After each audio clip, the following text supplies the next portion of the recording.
It is kind of a dangerous job. So, there's a lot of cops getting accidents. And that's why Palm Beach County Sheriff Sergeant Mike Trenchett doesn't want to take any chances in case he has to come to the emergency room. He has no family nearby and no one doctors can call with questions about his medical history. So he volunteered to be the first sheriff's deputies to get a VeriChip. It's the same technology used to track lost pets. That's where we insert. But doctors say it has even more potential for humans with a simple wave of this device.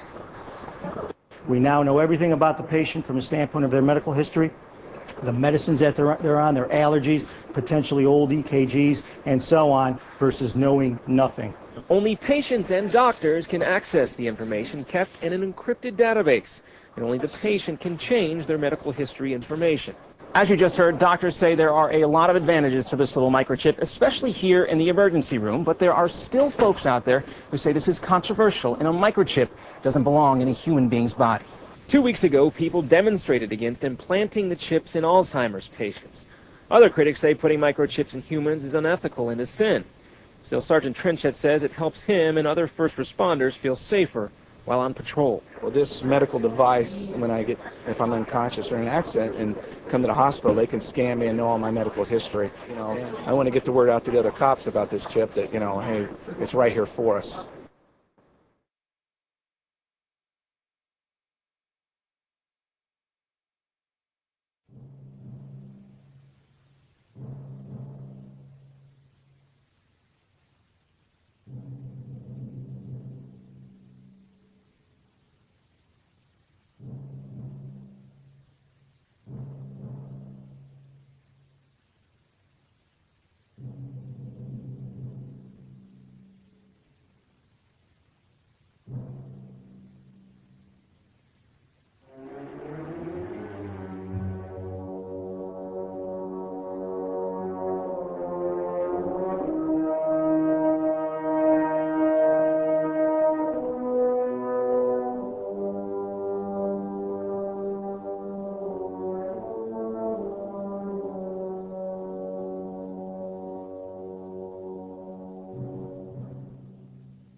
The VeriChip. It's about the size of a grain of rice, and it contains special codes that doctors and nurses can scan and then use to access the patient's current medications and other vital health information that are stored on another secure database.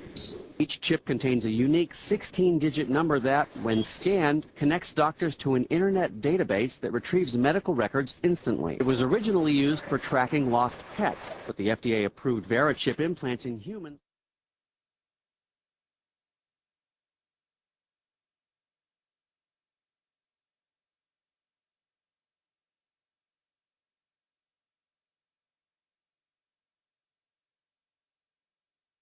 All right, you hear the sound of the background, people saying, Big Brother, too much information, a little scary. How do you respond to that?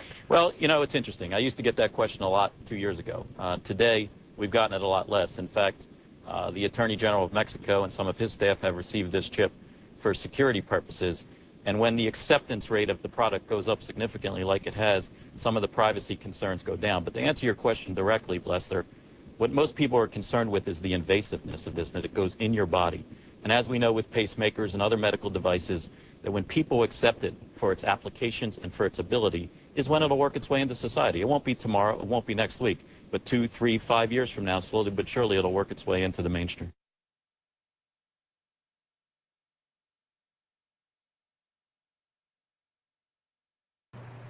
Sean Darks, chief executive of CityWatcher.com, didn't want to ask his employees to do anything he wouldn't do. So he had this chip embedded under his skin. The chip has an access code for admittance into a room holding security footage for government agencies and police. For Darks, the tiny chip is a security solution.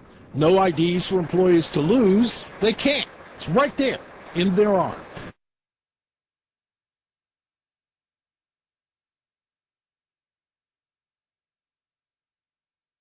There are serious legal issues that are raised by this particular technology. Privacy advocates say they're concerned these chips could monitor or track people, medical records could be abused, and a person couldn't remove the chip if they wanted to. The Electronic Privacy Information Center's Mark Rottenberg is concerned that there currently are no rules that regulate or limit how this chip can be used. To suggest that somehow this is not personal information is simply misleading. It is very personal information. And less secure. The chips themselves don't contain any personal information, but they do contain a key to information. Unencrypted information that Jonathan Westhughes, a software developer in Canada, says he found relatively easy to copy, meaning he could become Sean Darks in the eyes of a machine if he wanted to. Well, they talked about, for example, electrical hazards. This thing is by no means inert. The way it works is it actually picks up and amplifies ambient electromagnetic energy from the reader devices. And if you have one of these things in your arm and you get within range of a powerful electromagnetic field, it can actually burn you.